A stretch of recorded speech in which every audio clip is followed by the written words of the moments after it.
Assalamualaikum warahmatullahi wabarakatuh. Di sini kami akan mempresentasikan materi tentang memahami ilmu hukum sebagai ilmu norma hukum. Izinkan saya memperkenalkan kelompok kami, kelompok 3 yang beranggotakan Muhammad Sayuti, saya sendiri, Muhammad Jaini, dan Ahmad Ridani. Baik, langsung saja ke materi yang pertama yaitu ilmu hukum normatif.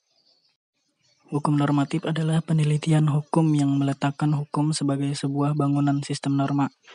Hukum normatif yaitu penelitian yang memiliki objek kajian tentang kaidah atau aturan hukum. Penelitian hukum normatif mencakup 5 bagian. Yang pertama, penelitian terhadap asas-asas hukum, yaitu penelitian terhadap unsur hukum, baik unsur ideal yang menghasilkan kaidah-kaidah hukum melalui filsafat hukum dan unsur nyata yang menghasilkan tata hukum tertentu atau tertulis.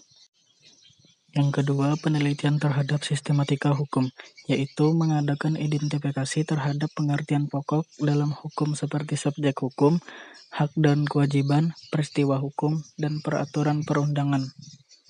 Yang ketiga, penelitian terhadap taraf sinkronasi vertikal dan horizontal, yaitu meneliti keserasian hukum positif atau peraturan perundangan agar tidak bertentangan berdasarkan perundang-undangan.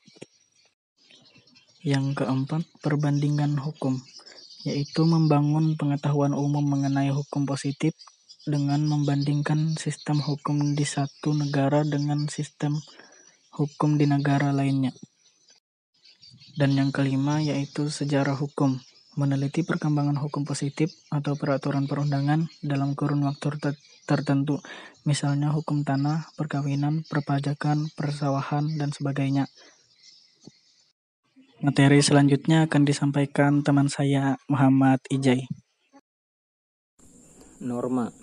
Norma adalah aturan, standar, dan ukuran. Norma merupakan suatu yang sudah pasti yang dapat kita pakai untuk membandingkan sesuatu yang lain, yang hakikatnya, besar kecilnya, ukurannya, kualitasnya yang kita ragu-ragu. Jadi norma adalah suatu aturan, standar, atau ukuran yang dengan itu kita bisa mengukur kebaikan, keburukan suatu perbuatan.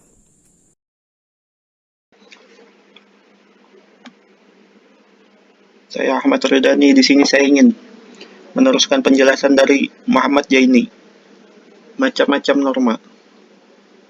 Yang pertama, norma agama. Yang kedua, norma kesusilaan. Yang ketiga, norma kesopanan. Yang keempat, norma hukum. Selanjutnya, macam-macam keberlakuan hukum.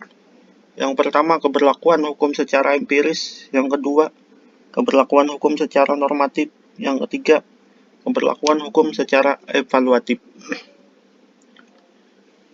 Cukup sekian presentasi dari kami. Salah katanya mohon maaf. Wassalamualaikum warahmatullahi wabarakatuh.